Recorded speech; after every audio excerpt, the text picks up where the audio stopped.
하나님께서 에스겔을 통하여서 죄악이 가득한 남유다의 모습들을 또 보여주시고 또 이들을 향한 심판을 멈추지 않고 하나님께서 이미 심판 선언을 하셨고 이제 그 심판 선언대로 이제 심판하시는 모습들이 에스겔 곳곳에서 등장을 하고 있습니다. 오늘은 9장 말씀을 읽었는데요.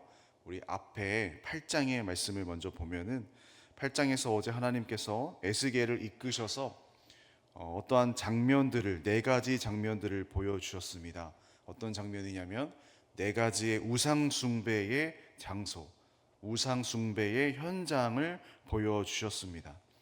첫 번째로 남유다 백성들은 하나님을 등지고 질투를 일으키는 신을 숭배하였고, 또 사방 벽에 각종 가증한 짐승들과 곤충 신들을 그려서 섬기기도 하였고, 세 번째로 담무스 신을 향하여 애곡하는 그 풍습을 따랐고, 마지막으로 태양신에게 절을 하는 여러 우상들을 숭배하는 이러한 네 가지 장면, 남유다 사람들의 어떤 적나라한 모습들을 에스겔에게 다 보여주셨습니다.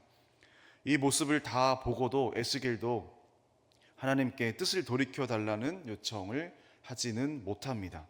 왜냐하면 에스겔도 그 장면을 함께 보고 하나님께 할 말이 없었던 그런 모양이었던 것 같습니다. 그래서 오늘 9장은 이제 하나님의 심판이 실행되는 장면을 보여주는 것이 오늘 9장의 내용입니다. 오늘 1절 말씀에 보면 이 성읍을 관할하는 자들이 각각 죽이는 무기를 손에 들고 나아오게 하라라고 말씀을 하십니다. 1절 말씀 함께 읽어보겠습니다. 시작. 또 그가 큰 소리로 내 귀에 외쳐 이르시되 이 성읍을 관할하는 자들이 각기 죽이는 무기를 손에 들고 나아오게 하라 하시더라.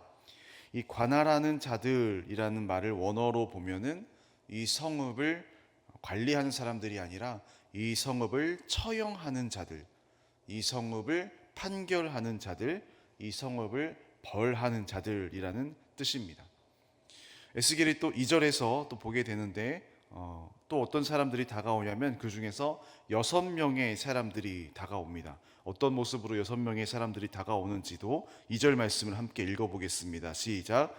내가 보니 6사람이 북향한 윗문길로부터 오는데 각 사람의 손에 죽이는 무기를 잡았고 그 중에 한 사람은 가는 베옷을 입고 허리에 서기관의 먹그릇을 찼더라.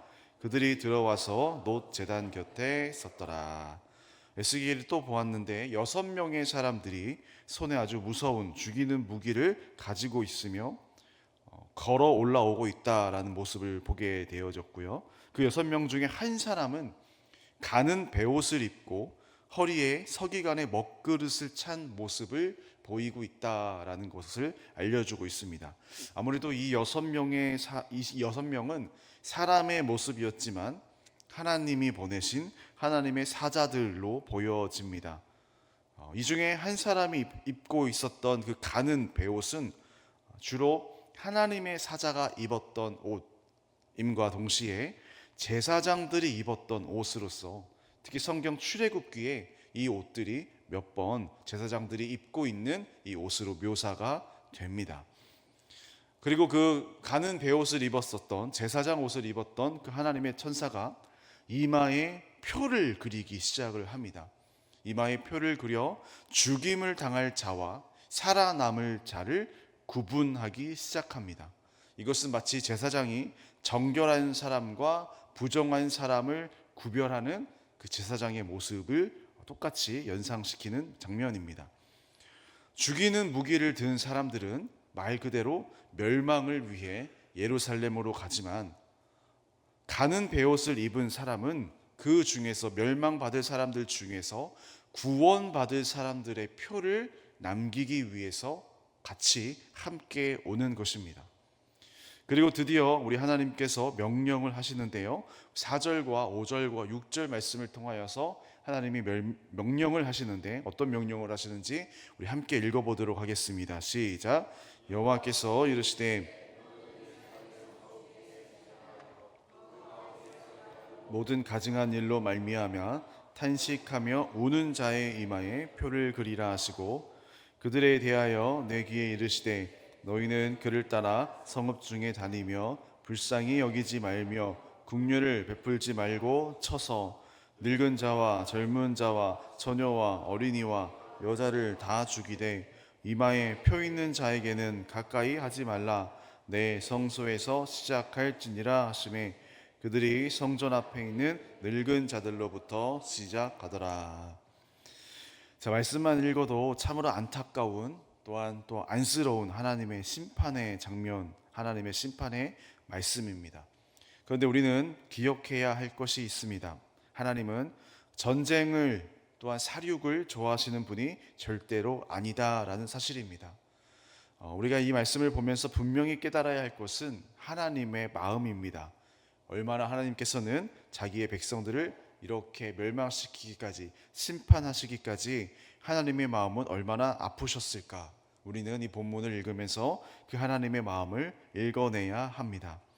하나님은 특히 이마에 표를 그리라라고 4절에서 말씀을 하는데, 아무에게나 그 표를 그리라 하지 말고 탄식하며 우는 자들에게만 그 이마에 표를 그리라라고 하십니다. 오늘 설교의 핵심인데요, 탄식하며 우는 자들, 그러니까 내 죄에 대하여, 우리의 죄에 대하여 또 망하게 되었음을, 또 연약한 우리의 모습들을 통하여 또 탄식하며 울면서 하나님 앞에 회개하고 후회하고 돌이키는 자들에게만 하나님께서 이마에 표시를 하라라고 하신 것입니다. 이것은 구원의 표시이죠. 은혜의 표시입니다. 이 표시를 받은 사람들은 이제 멸망당하지 않고 살아남게 되는 은혜를 경험하게 되는 것입니다. 어떤 모양의 표시였을지는 아무도 모릅니다. 학자들도 어떤 모양의 표시였을 것이다 라는 이야기들이 많지만 사실은 다 확실하지 않은 것입니다. 그런데 이 표시라는 말을 원어 히브리어로 보면은 타우라는 단어가 사용이 됩니다. 타우라는 단어는 앞에 이제 티귿 발음으로 시작이 되잖아요. 타우, 티귿. 히브리어에서 이 티귿 발음 나는 알파벳이 히브리어 알파벳 중에 제일 마지막에 있는 알파벳입니다.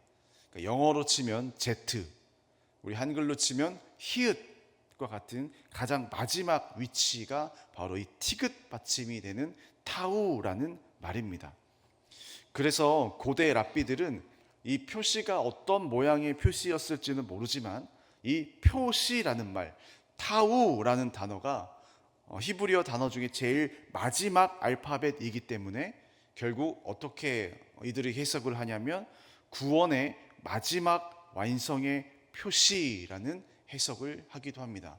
그래서 이 표시의 의미는 어떤 모양인지는 모르지만 이 표시를 받은 사람들은 결국 마지막에 구원의 완성의 사람들, 구원의 완성의 모습을 보여주는 표시이다라는 것을 학자들이 해석을 하기도 합니다.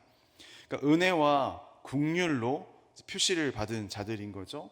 내 죄를 참회하고 회개하고 울고 부르짖는 사람들에게 하나님께서 구원의 표시, 은혜의 표시, 결국엔 그 하나님 나라의 모든 완성을 의미하는 구원의 약속을 하신다라는 말씀입니다. 하나님의 오늘 이 잔인한 심판 명령에 결국 에스겔도 탄식하면서 울기 시작을 하는데 주님께 부르짖습니다. 8절 말씀에 보면 그 부르짖음이 나와 있습니다. 함께 읽어보겠습니다.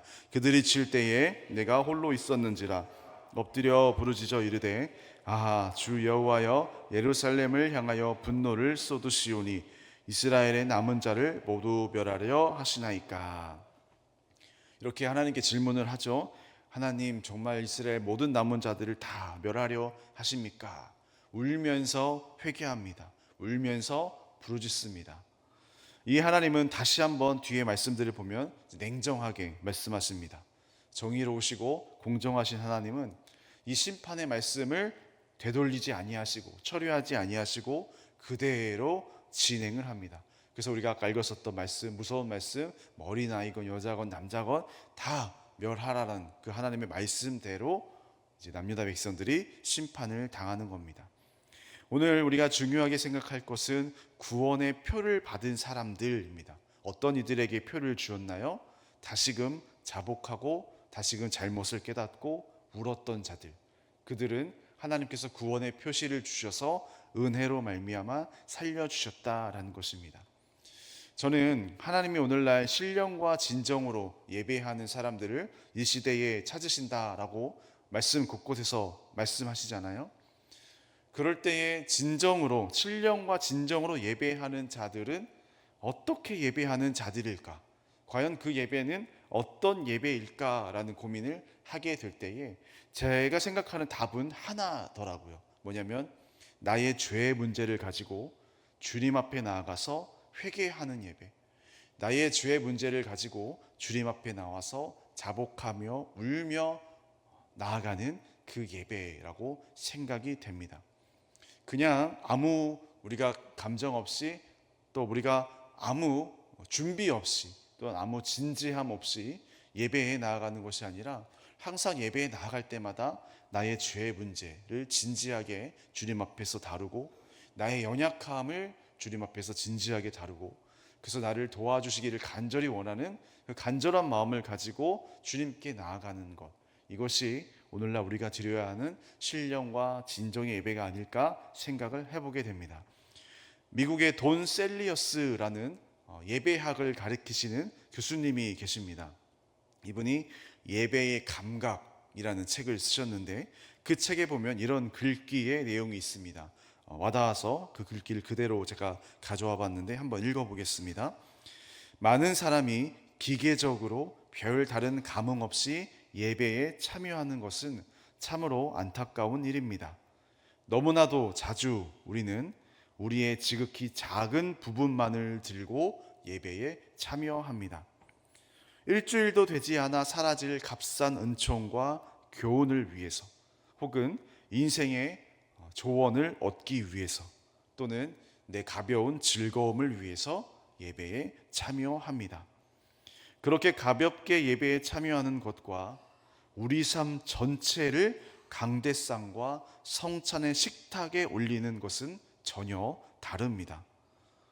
이 중에서 제가 와닿았던 말은 바로 이런 말이었어요. 우리는 가벼운 즐거움을 위해서 어쩌면 예배를 참여하고 있습니다. 그렇게 가볍게 예배하는 것과, 가볍게 예배에 참여하는 것과 우리 삶 전체를 이 강대상과 성찬의 식탁 위에 올리는 것은 전혀 다른 것입니다 라는 이분의 말이었습니다. 우린 너무나 예배에 가볍게 참여한다라는 것이죠. 물론 우리가 예배가 많고 매주 예배를 드리면 우리는 인간이기에 어쩔 수 없이 감흥도 사라지기 마련이고, 때로는 열정도 사라질 때가 있고, 어떻게 계속 쭉쭉쭉 우리 인간이 그런 올라가는 감정을 가질 수 있겠습니까? 그래서 때로는 형식적으로 될 수도 있습니다. 충분히 우리 인간은 그럴 수 있습니다. 그럼에도 우리는 늘 깨달아야 하는 것이 있습니다. 뭐냐면 우리는 예배할 때마다 나는 과연 이 예배에 대해서, 이 새벽 예배, 수요 예배, 금요 예배, 주일 예배, 내가 얼마나 진지하게 진정으로 예배에 참여되기 위해서 노력하고 있는지 우리는 늘 스스로 점검해 보아야 할 것입니다. 결국 하나님은 예배를 통하여서, 또 진지하게 예배에 참여되는 사람들을 통하여서, 그렇게 신령과 진정으로 주님 앞에 나아오는 사람들을 통하여서 은혜를 주시고 구원의 기쁨을 주시고 십자가의 감격을 다시 한번 주시고 우리의 연약함을 깨닫게 하시고, 그래서 하나님 성령 더 의지하게 하시고 더 기도하게 하시며, 그렇게 예배하는 사람들을 오늘도 주님께서 이끌어 가신다라는 사실입니다. 하나님은 결국 주 앞에 나와 예배하는 자들을 통하여서 이 세상에서 일하시며 하나님 나라의 확장을 위해서 힘쓰고 계십니다. 우리가 그렇게 주님께 진지하게 예배하는 예배자 되고 주님께 쓰임받는 귀한 도구가 되어야 하지 않겠습니까? 오늘 이 새벽에 우리가 함께 이렇게 기도하셨으면 좋겠습니다. 하나님, 오늘 이 새벽에 주님 앞에 예배하며 나아갈 때에 내가 매 순간 예배를 통하여서 진지하게 주님 앞에 예배에 참여되게 하여 주옵시고, 또한 예배할 때마다 우리가 최선을 다해 노력해야 할 것은 나의 죄 문제를 항상 주님 앞에 빠짐없이 예배 때 다루면서 나의 연약함을 또 깨닫고, 또 하나님의 은혜와 그 사랑을 날마다 깨닫는 충만한 그런 예배, 나의 예배, 주님께 올려드리는 우리의 예배 되게 해달라고 이 새벽에 기도하시면서 나아가시기를 주님의 이름으로 축원합니다.